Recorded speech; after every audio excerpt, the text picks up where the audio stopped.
guys, this is Lax from North Phoenix. Welcome to my backyard orchard. So today is January 4th, okay, Friday evening. I want to take this video to show you guys the plants that got damaged in recent 3 days, right, last 3 days. So we had the January, I think, 1st and 2nd and 3rd, right? I would say that between 2nd was the coldest day. So anytime you see in online, right, if it is 30, my yard is always 33 and 34. I just want to let you know, guys, because of the microclimate that I created last 4 years and the planting method, my yard is always plus 4 degrees Fahrenheit. So with that said, on 2nd night, my yard was around 33. That's exactly the day when when I started noticing the damages on some of the trees' foliages.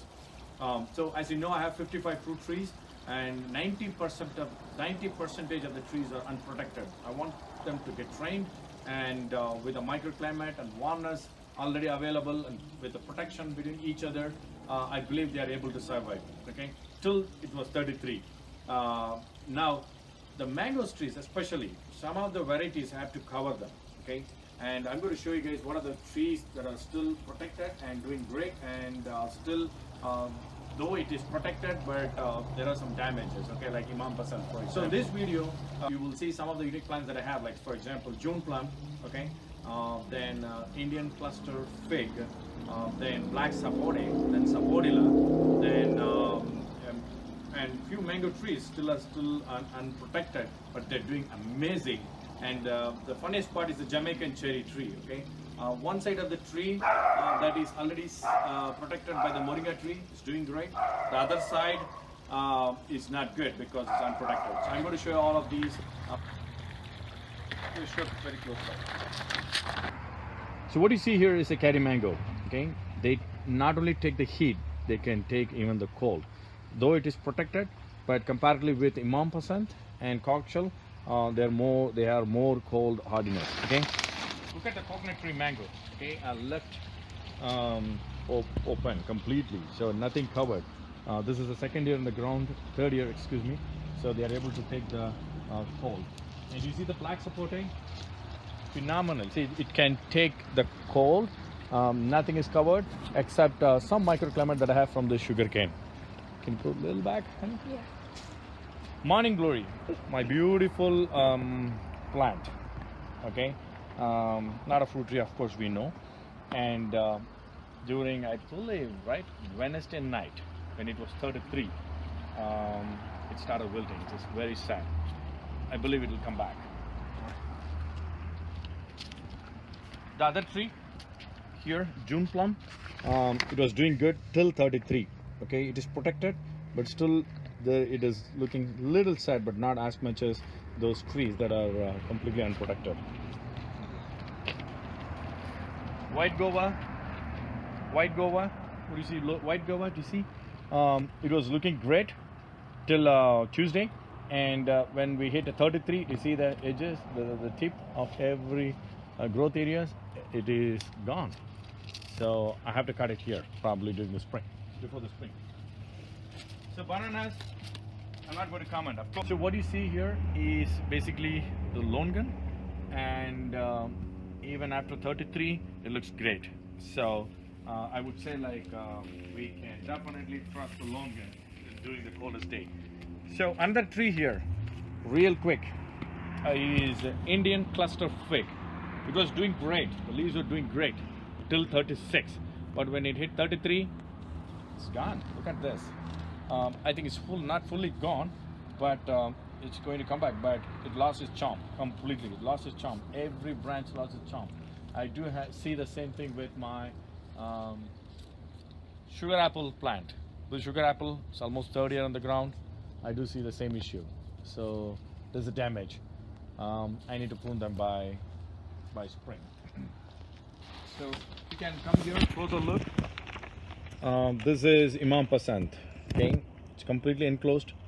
Still got damaged. You would see the edges there, it's damaged.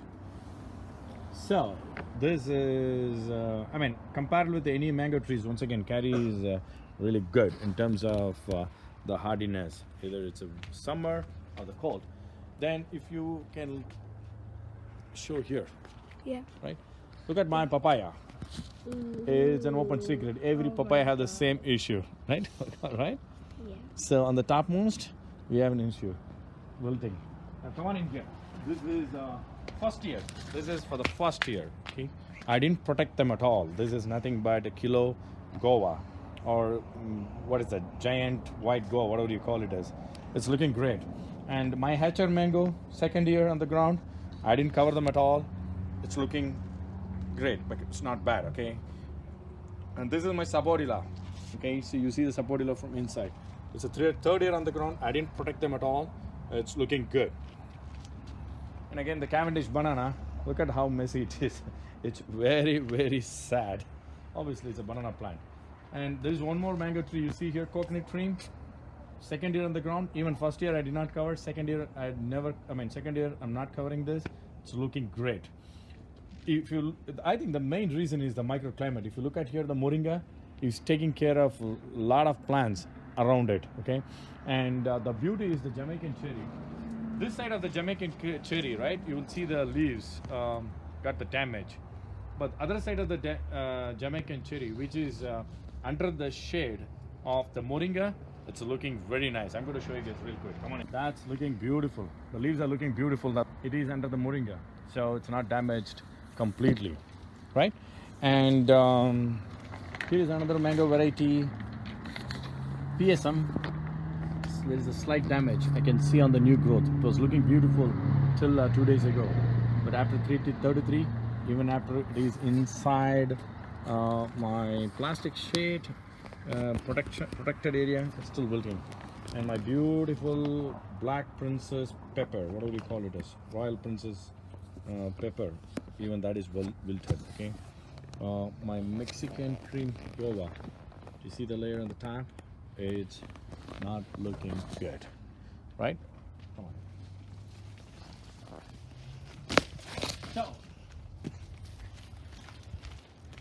So that's all. So what I want to say here is even tulsi, right? Some of the tulsi plants have a damage, but not completely. Okay, so I just want to let you know, guys, there is a damage. Okay, two things I want to summarize here. Number one, with the microclimate that I built in the last 3 years, right?